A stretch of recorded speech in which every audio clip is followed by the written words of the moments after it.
We are always grateful for your presence here, so thank you for being here again. And we'll see a lot of the Henrys during December, so this is good. The year was 2020. You may remember it. It was a memorable year. The whole world shut down. They shut down with the idea that by doing so, we would stop the spread of the coronavirus. Businesses, schools, everything that was not essential closed. I and my minister friends spoke to empty churches. After a couple of weeks of that, I put pictures of all the congregants in the pews so that I would have someone to talk to.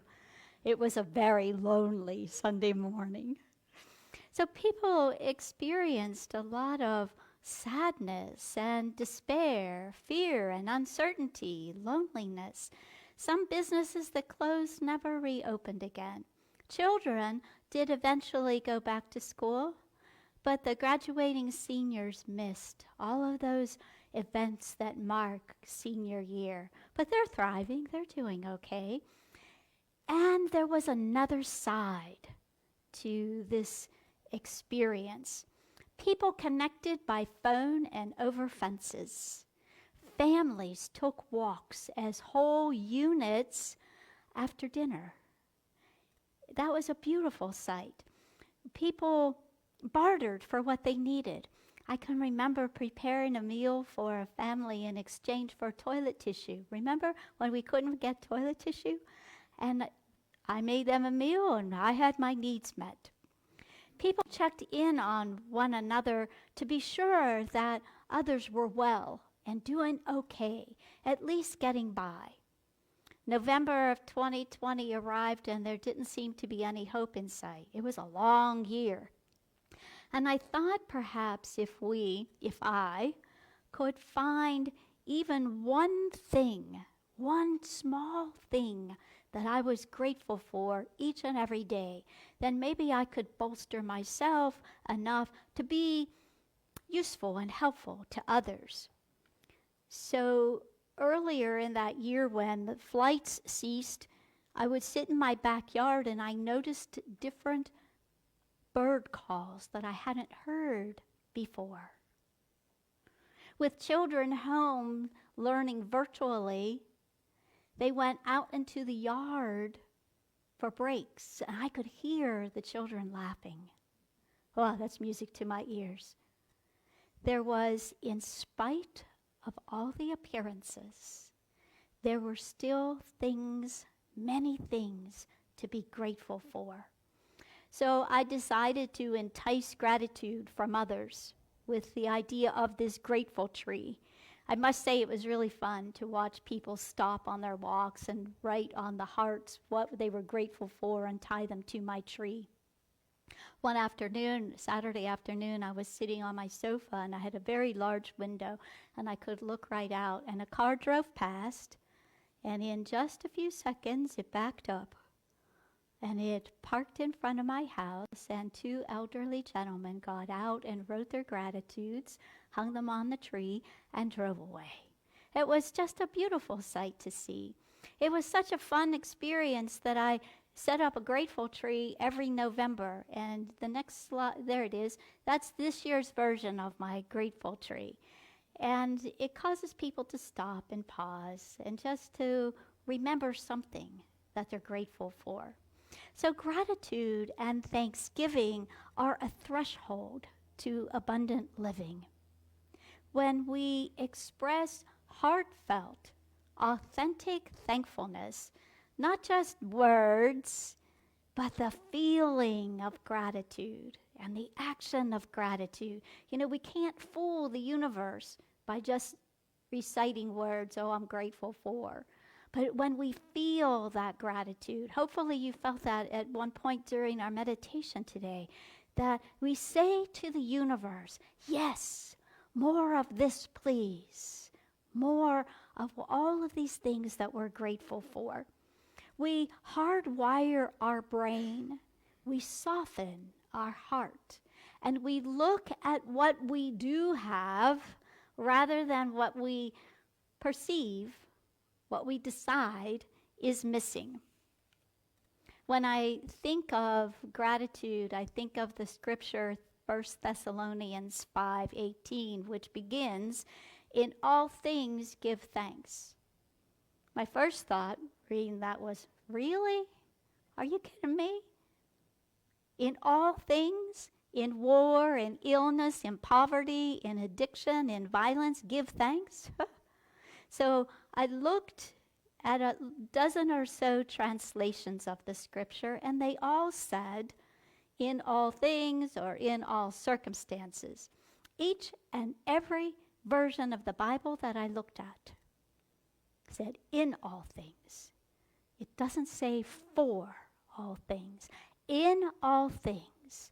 In the midst of war, in the midst of famine, in the midst of poverty, addiction, or violence, what you name it, in the midst of that, find what you can be grateful for.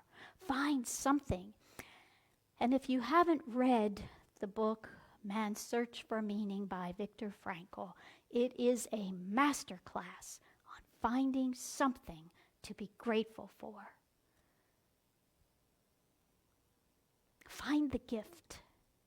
Find the gem. Find the morsel of wisdom. Find the lesson for you, and the lesson will be different for every single one of us in every part of life, in every circumstance, in every situation. We don't have to look far, open our eyes in the morning, and the news comes at us, whether we sign up for it or not. The news is there. We see it, we hear it in our conversations. Find something in the messiness, in the chaos, in the confusion that we're living in right now. I don't know about you, but I feel a little confused some days. Feel a little chaotic.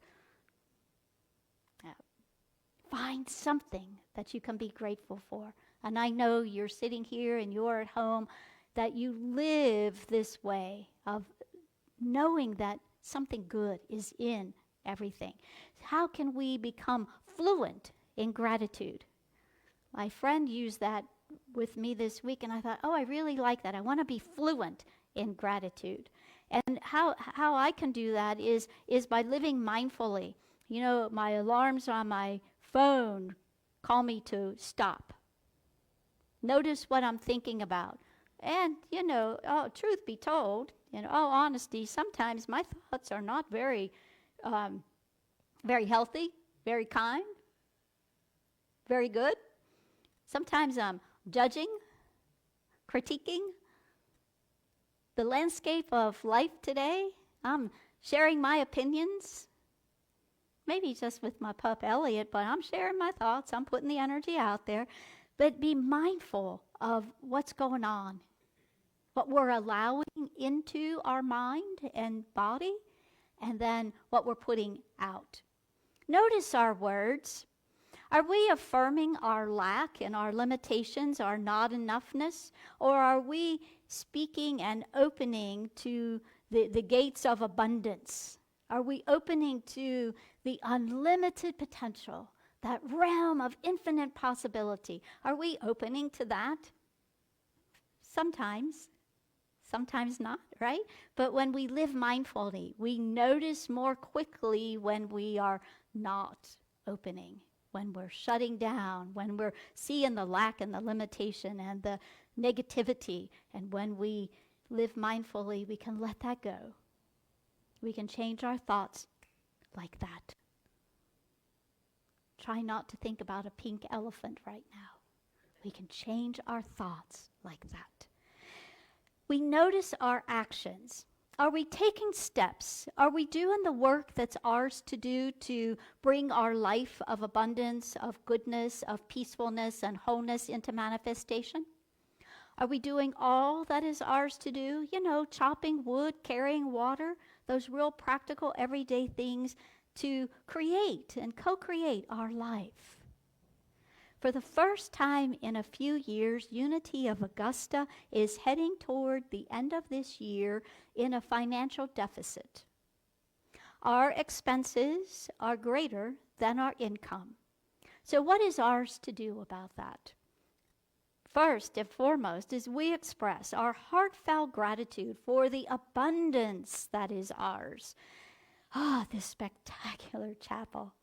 The building next door where our kids go for their Sunday mornings, where yoga is taught and somatic healing is about to begin. That space that is open for our community to come and be part of us. The landscape, the beauty and comfort of the house where we can gather for our classes from time to time.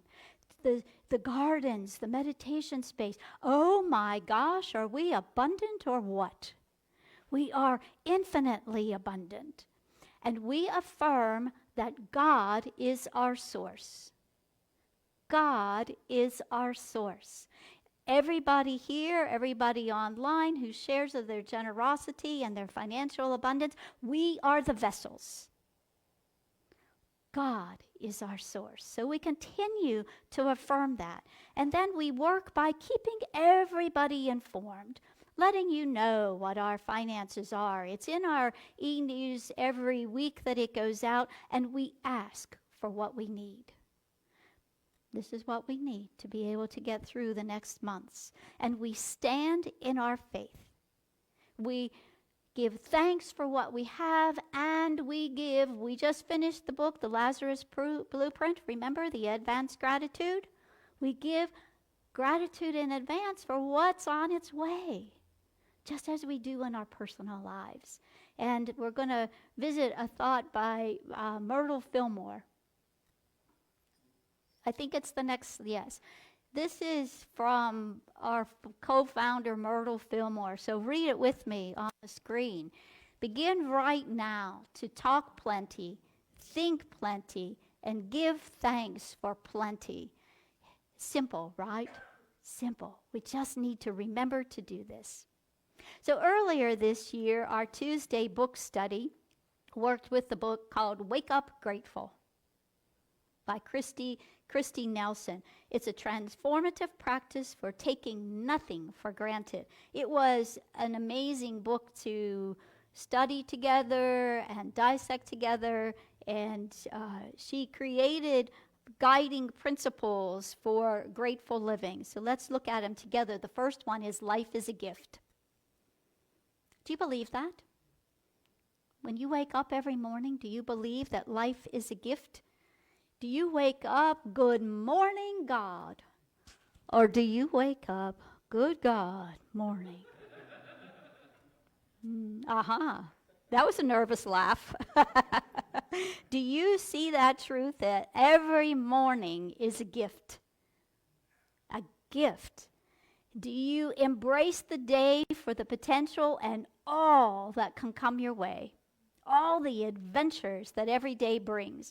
Now, some adventures are more fun than others, but, it's an adventure.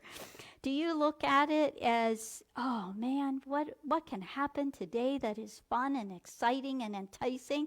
Or is it the same story, different day? It's all in our attitude. The choice is ours, and we get to decide. We get to decide from the moment we open our eyes till we close them at the end of the day, and we can decide again and again and again throughout the day. We can shift our thinking. If we find ourselves grumpy and it's one of those good God morning days and it's the same day, different story, shift, change. Find something to be grateful for. Embrace each day as a gift, every single day and every hour of that day, like a child opening a present on their birthday. Embrace the day with that same enthusiasm. And then look at everything is a surprise. Looking at life from the perspective that everything is a surprise calls us into the gift of curiosity. Some people can live in curiosity. Some people have to know what's happening. Some people love the idea of curiosity, but we can remind ourselves and guide ourselves to live with that childlike wonder and curiosity when we're able and willing to release the musts that we have established in our life, the shoulds that we have come to believe in life, the expectation that life is supposed to be a certain way, our way. When we give up the rigidity of living in those parameters for whatever reason that we have established them, then we're able to become curious about life and the adventures that life brings. What might stir curiosity in you?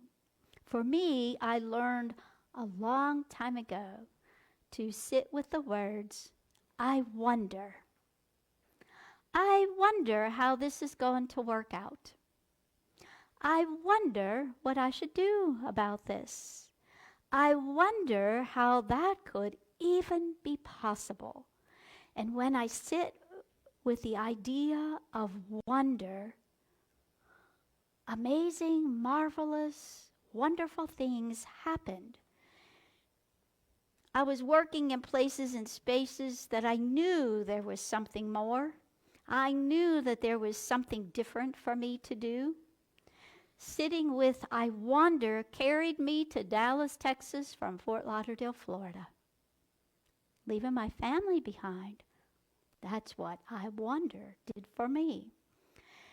I wonder carried me through the process of becoming a licensed teacher, becoming a minister. One day, when I was accepted into the ministerial program, the requirement was that you work in your church 20 hours a week. Well, that couldn't support my life, so I had to keep my bill-paying job, as I called it, my full-time job. So here I was, a certain age. Not only was I now working full-time, now I was working part-time and doing my classes and my papers, and I thought, as I walked across the platform of our church on my way to my office one day, I was shaking my head. I said, I just wonder how that's going to work out.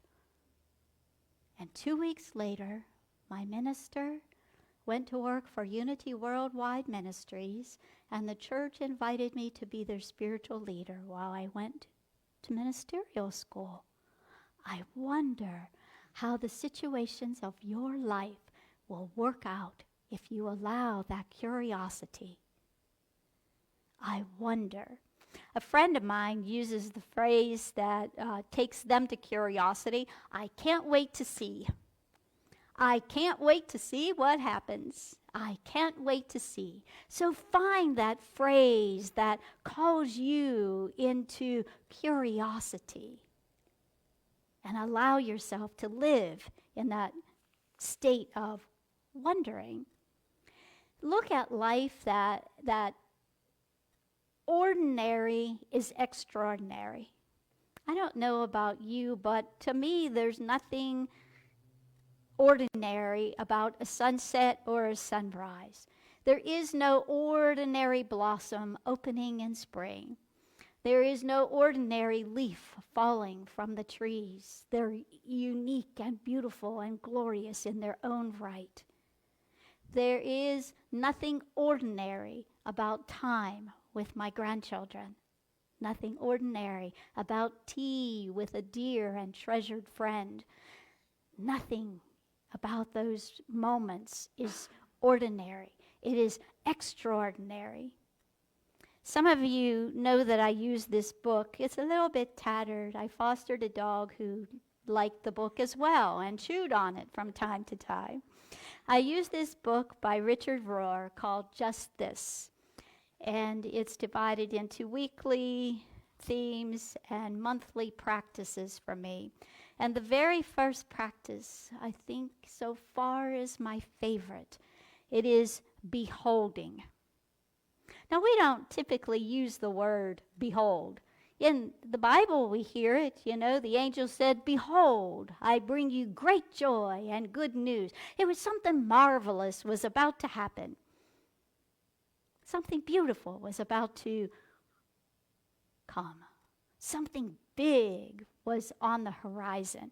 So behold each day as though something big, something remarkable, something extraordinary is about to happen in your life. Behold, when you look around, when you see people walking down the street, savor the view. He says many beautiful things about beholding. And he says to behold, Richard Rohr says, to behold is to allow and to taste the awe and wonder of the world. To allow and to taste it. Now, I'm never going to be one to edit Richard Rohr, but I would also say allow yourself to breathe the awe and wonder. Allow yourself to touch the awe and the wonder. Allow yourself to hear it. Allow yourself to feel the awe and wonder of the world. There's plenty of awe and wonder all around us. So he goes on to say that when we stop judging things as important or not important, we open our perception. We allow a space for things to be wonderful. Beholding happens when you stop trying to hold and allow yourself to be held. I'll say that again. Beholding happens when you stop trying to hold and allow yourself to be held. I wonder what we might behold in this time of Thanksgiving, this time of great fullness of life.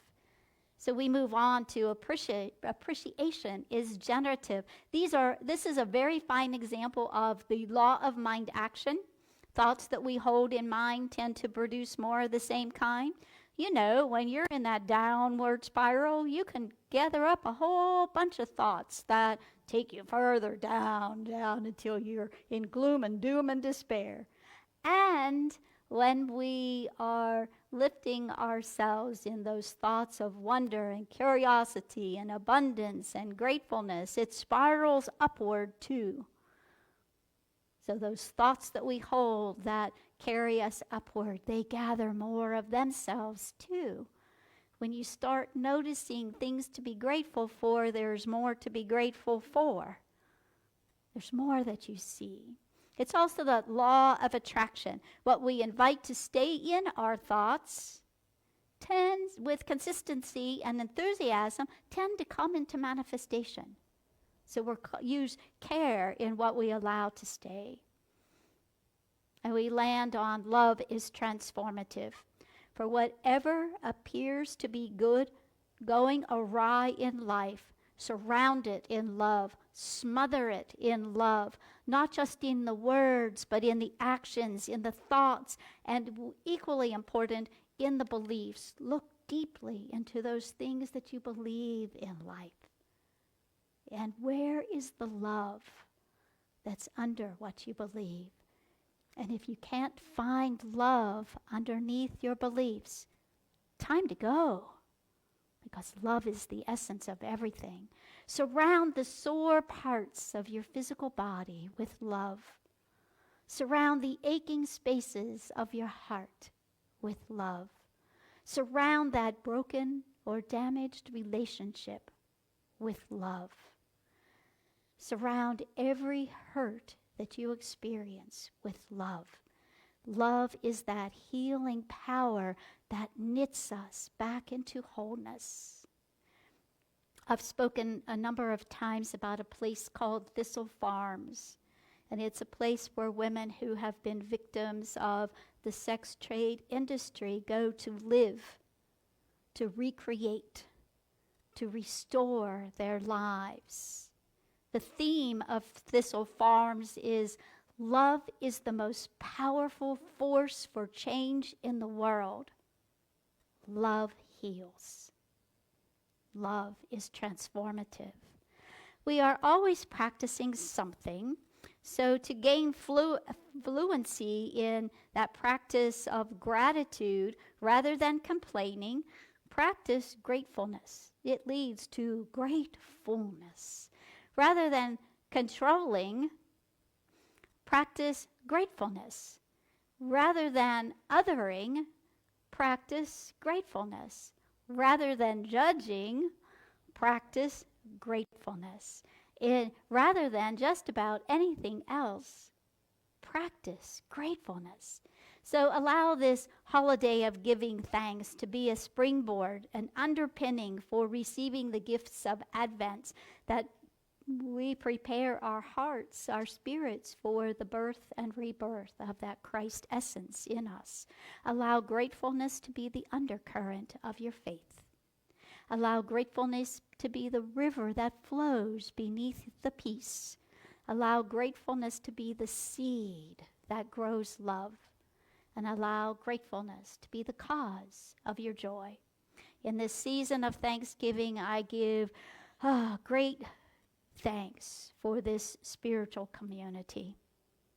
With each of you here in the chapel, for all of those who visit from home, I give thanks for each of you. I am exceedingly grateful for this community, for the beauty and surroundings of our buildings, our gardens, our meditation garden, for all the people, the ancestors who lived and walked and worked on this land. I give immense gratitude and thanksgiving for each person who makes this spiritual community, our musicians, our guest speakers, our celebration assistants, and the myriad of people whom behind the scenes make this spiritual community alive. I give my thanks. It's a gift of gratefulness, a life of gratefulness indeed. So as we celebrate this time of living and giving great thanks, let's remember 1 Corinthians 16:14. Speak it with me. Let all you do be done in love. Namaste.